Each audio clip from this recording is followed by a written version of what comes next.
మధ్యప్రదేశ్లోని బుర్లాన్పూర్ జిల్లాలోని దౌలత్పుర ప్రాంతానికి చెందిన యోగేష్ బాంబ్లే కథ ఒక స్క్రిప్ట్ లాంటిది మాత్రమే కాదు, ఎందరికో స్ఫూర్తిదాయకం కూడా. నిరాడంబరమైన కుటుంబంలో జన్మించిన యోగేష్ పెద్ద కలలు కన్నాడు. కానీ పరిస్థితులు ఎల్లప్పుడూ అనుకూలంగా ఉండేవి కావు. అతడు కేవలం 12వ తరగతి వరకు మాత్రమే చదువుకున్నాడు. ఆ తర్వాత కుటుంబ బాధ్యతల కారణంగా అతను ఉద్యోగం చేయడం ప్రారంభించాడు. మొదట్లో యోగేష్ కాలిబాటలో చెప్పులు, బూట్లు అమ్మేవాడు. రోజంతా కష్టపడి పనిచేసినప్పటికీ అతని సంపాదన అతని ఇంటి అవసరాలను తీర్చడానికి, భవిష్యత్తు కోసం ప్రణాళికలు చేసుకోవడానికి సరిపోలేదు.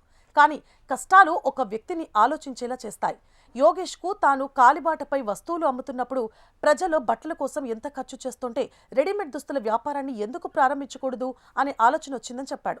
ఇక్కడే అతని జీవిత దశ మారిపోయింది. దాదాపు 5 సంవత్సరాల క్రితం యోగేష్ ₹1,00,000 రుణం తీసుకున్నాడు. ఆ మొత్తం గణనీయమైన మొత్తం. కానీ అతని ధైర్యం ఇంకా ఎక్కువ. అతని తల్లిదండ్రులు, సోదరుడి మద్దతుతో అతను ఒక చిన్న రెడీమేడ్ దుస్తుల దుకాణాన్ని ప్రారంభించాడు. యోగేష్ గుజరాత్ సమాజ్ మార్కెట్లో తన సొంత రెడీమేడ్ దుస్తుల దుకాణాన్ని నడుపుతున్నాడు. ఈ దుకాణం ఉదయం 10 గంటలకు తెరుచుకుంటుంది. రాత్రి 9 గంటల వరకు కస్టమర్లతో సందడిగా ఉంటుంది. చొక్కాలు, ప్యాంట్లు ఇక్కడ ₹500 నుండి ₹1,500 ధరల వరకు లభిస్తాయి. ఢిల్లీ, ముంబై, ఆగ్రా నుండి సేకరించే ట్రెండింగ్ దుస్తులు కస్టమర్లలో బాగా ప్రాచుర్యం పొందిన ఎంపిక. ఎందుకంటే అవి తరచుగా బ్రాండెడ్ దుస్తులకు కాపీ. యోగేష్ అతిపెద్ద బలాలు దాని సరసమైన ధరలు ఆకట్టుకునే కలెక్షన్. నేడు తన వార్షిక ఆదాయం దాదాపు ₹4 నుండి ₹5 లక్షల చేరుకుందని యోగేష్ చెప్తున్నాడు.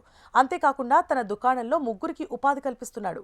31 సంవత్సరాల వయసులో ఈ విజయం తన ఆత్మవిశ్వాసాన్ని మరింత పెంచింది.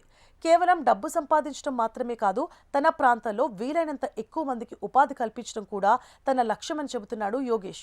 తన కాళ్లపై తాను నిలబడడానికి లభించిన అవకాశాన్ని ఇతర యువత కూడా పొందాలని కోరుకుంటున్నాడు.